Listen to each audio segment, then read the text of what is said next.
certainty. To the New York Post, Daniel Halper, along with Scott Martin and Sabrina Schaefer.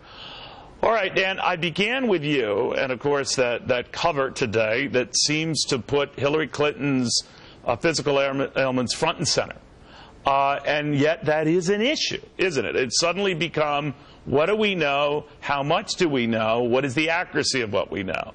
Right? Yeah, look, a lot of people saw this viral video on Sunday, and you see Hillary Clinton, what appears to collapse as she's entering the Secret Service vehicle. Obviously, that's cause for concern. Their campaign had not said that there was any physical ailments with Hillary Clinton. Now they say that it's pneumonia.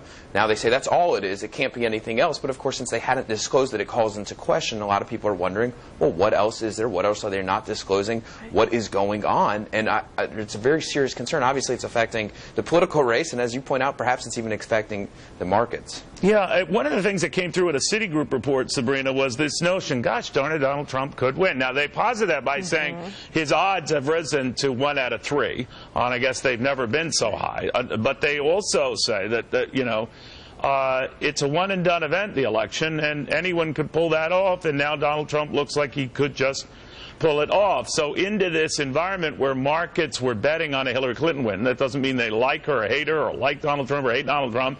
They've got this variable they didn't count on, right?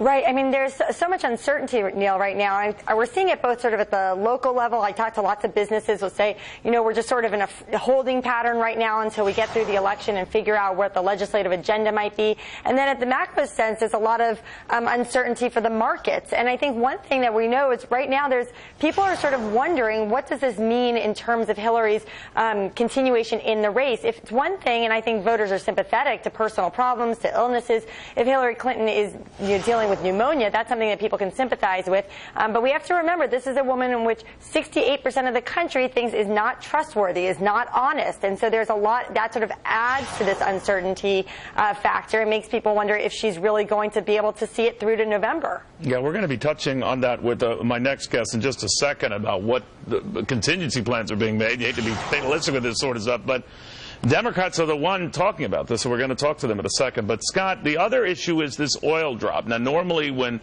average folks hear that oil's down and it means that gas price will be down, they welcome that. But I guess what concerned them out of this report of a key oil agency is that this slowdown that will bring those lower oil prices will exist and continue well through the next year, right? Well, you're seeing demand fall, Neil, and like you mentioned in the outset, demand is a reflection of economic strength. It's a reflection of world growth. And if you remember back to the oil crash, or say mini crash we had in January and February this year, where oil prices almost went all the way down to $20 a barrel. That was a reflection of a slow economy, of things happening overseas that weren't good, that took stocks with them. So, while yes, we do not want to see oil to go back to the 150s that we saw in the summer of 2008, it falling through the 40s here is not a good sign for stock prices going forward, because it means the economy's weak. Then again, you had Barack Obama today, as good a surrogate as you could ask for if you're Hillary Clinton and you're bedridden for the time being. And Dan, one of the things he reminded folks is we're a lot better than when we were when I came into office, and Hillary Clinton can continue this, and more or less saying that you know, keep the faith and keep a Democrat in the White House. Now, that's him doing that job of trying to sell Hillary Clinton. Bill Clinton trying to do the same in California, talking to fundraisers there.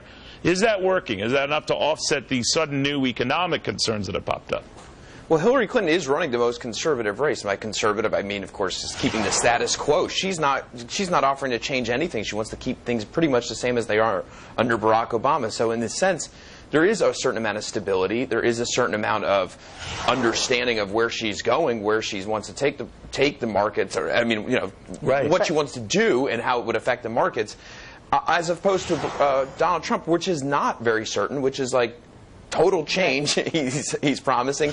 And so she is the conservative candidate in this race. Donald Trump is the candidate of change in this race. Right, but I would also add that I think the reason that President Obama and former President Clinton are out there and trying to remind people that she's sort of this, she's another 4 years of Obama, is that they're worried about this enthusiasm factor, and they're worried that a lot of Democratic voters will not turn out, and if they think that she is in some way compromised, that she's some way a weaker candidate because of her health, that will be further exacerbate that problem. So I think they have to remind their Democratic base that, look, if you like what we've been doing, then you have to turn out in November and help reelect a Democrat. All right, guys, I want to thank you very much. And these